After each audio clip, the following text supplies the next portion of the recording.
Hi, Julie Deal Mooney here to do my dashboard setup number 4 for November.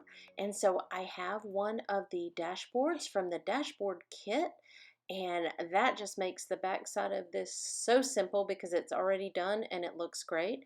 And then I have 3 different papers from the Acorn Lane kit for November 2020.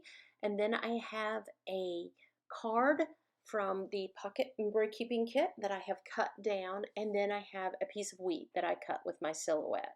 So I am going to punch the holes in the dashboard for the back side, and that is going to be the base for setting up this dashboard. So I've got my 3 pieces of paper. I measured them out and cut them to size so that they would be exactly the width of my A5 planner. And then I wanted this quote to be on the right hand side, but I wanted it to kind of look like it was a band of white that went across. And so all I had was some cardstock. So I'm just going to attach those together, and then I'm going to put this piece of wheat on top of it. I tried just having the wheat by itself with the Cocoa Daisy paper, and it didn't pop off the page enough. So I just took a brown piece of paper from my stash and did an offset on my silhouette, and so that's what I'm going to do with that wheat. So now I have punched the holes in my piece of paper that will be on the same side as the holes, and I'm going to go ahead and attach that with my Tombow dot roller. And I end up using literally just about a whole one of these, maybe even 2, every time I set up a planner. So I have purchased one on Amazon that is bigger than this. So I'm going to see if I like that. It's like an off-brand Kutso or something like that. I don't know. It's got more sticky, the roll is longer. So I'm going to try that this next month, and I'll let you know how I like it. But I do love the Tombow ones. It does get expensive, though, buying the rollers, and they're not real earth-friendly, because you throw away part of that plastic packaging every time. So I love these teals and browns together with this Cocoa Daisy kit, and so I am just adhering that last piece. I'm a little overzealous on the paper. I was supposed to use, look, the brown piece was supposed to go on the top. So silly mistake, but here's my arm. I have, sorry, I'm reaching all the way across. So I have a little stash bag of papers, and I'm pretty sure that I have another piece of this. So let's see. Yes, I do. Look right there. So I just have to make sure that I put the adhesive on the right side of the paper. So I wasn't even talking while I was doing it, but I think I just do stupid things while I'm filming sometimes. So I just went ahead and stuck that down on the paper, and I'm just going to go back with my trimmer and use my paper as a guideline and trim it right there and just get the extra off. And so it's probably a little sticky because it might have some adhesive on the side of it. But because I don't remember exactly how wide, I might have just measured those with my eyes to get the width. So there we go. We have my 3 pieces of paper going vertically across the page. I like doing layouts that use different pieces of the Cocoa Daisy paper because they're all so gorgeous and they coordinate together so nicely that it's nice to be able to use them together to make a dashboard. So I found this little card. If you watch my other dashboard videos for this month, this is the little piece off of the bottom of the November card that I used for the first dashboard. And I just decided that I am going to trim this with an X-Acto knife. When I'm trimming little tiny bits like this, little skinny long pieces, it's easier for me to use an X-Acto knife. I've been using one for years and I'm pretty comfortable with it. So, and I just eyeball the width of each of these little strips of paper. So yeah, so I got quite a bit of use out of that November card. I use it here, and I think I did end up using it somewhere else. So I got 3 different places that I used the one pocket card. It was a 4 by 6 pocket card, so it is wide enough to go across the entire page there with just a little bit left off that I'm going to have to trim.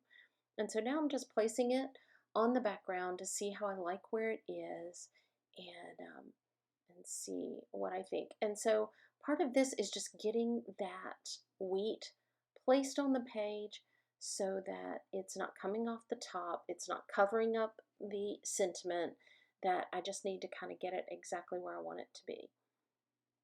So I am going to take the top piece and put a little adhesive on the back of it so that I can attach it to the brown underneath piece that is offset just a little bit bigger. And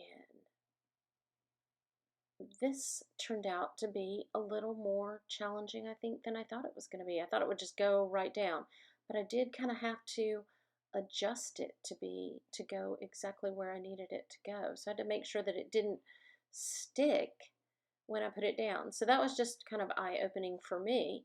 I just expected it to lay right down where it was supposed to be, but I kind of had to adjust it a little bit, but it worked. And so now I'm going to give it some adhesive on the back of the brown piece so that I can stick it on the page. Although my other pieces are not stuck down yet, so I'll have to leave it to the side until I get those done. I think I've said before, I'm a fan of adhesive. I always think I probably put too much on everything, but I just like to know that it's going to be stuck down. I don't want to have any surprises on that. And so I am trimming off this card so that I get the sentiment, but I have as little of the card as possible, because I don't want the wheat to cover up the sentiment. So I want it as far to the right as I can possibly get it. So I'm just sticking it down right there. And then I'm putting this piece of paper down, and I don't know that it's that noticeable in the video. It is a little noticeable. These two pieces of cardstock are two totally different colors. Like the pocket card has a blue tint to the white, and my cardstock has a yellow tint to it. And so in person it was very noticeable. But I just kept working with it because I felt like once I put that piece of wheat on top of it, you'd never notice it, and you really wouldn't. Had I not said that to you, you might not have even noticed it in this video. And you certainly, I don't even notice it when I look at the dashboard and I know that they're two different colors, because once you get that piece of wheat on there like that, it really kind of covers where those two pieces of paper are stuck together, and it covers the fact that they're not the same color. So I put the wheat down just to look at it, to see if I liked how it looked. And you know, I do this a lot. I will futz with things. I put it down, make sure I like the way it looks, and then I put it down again, make sure I like the way it looks, and then I get ready to put it down again, and I'm like, oh, I haven't put the little trim paper at the top and the bottom that I wanted to put on there. And that pocket card that said November on it, it was just the perfect color, and it has little vertical stripes on it that are very subtle, and it was just the perfect color to block off that sentiment where I was going to put that piece of wheat. And so then I'm just going to take this piece of wheat and try not to cover up any of the holes. I can cover them up a little bit, but I don't want to cover the holes, and I don't want to cover the sentiment. So it's kind of a it's pretty tight right there, and so you can see it kind of right there, it's going to cover the holes. So I had to just sit there and adjust it and adjust it until, there we go, right there. That's where I decided it was going to be. And there's just a little bit of that hole, but that's enough for the ring to go through. So it just needs something at the bottom. It's very bare down there, and so I went and got my chipboard stickers, and I am looking through all of those to find one that I like. And I like that one that said Today's Mood. I like the color of it. I like that it was an arrow pointing forward. The brown one is really cute, but because the paper behind it is brown, I like the contrast of the blue one better. And so that is what I'm going to use, and it already has adhesive on the back of it. And so, or once I peel off the little piece of paper, it does. So it's super simple. I just stick that down, and that looks great. And I could have stopped right there, but I knew that I had these lovely little glitter dots, and I love them. And I think there's still some more in the store. So if you haven't purchased any, you can check and see. I like looking, I love the way that they come on clear plastic sheets so that you can put them down and on top of what you're getting ready to put them on, and you can see which ones you like the best. This month, I really like, this is the second time that I chose a monochromatic sort of glitter dot on top of something. I did it on my first dashboard with the November pocket card. I put some of the gold ones on there. And so I just put 3 small little glitter dots right there.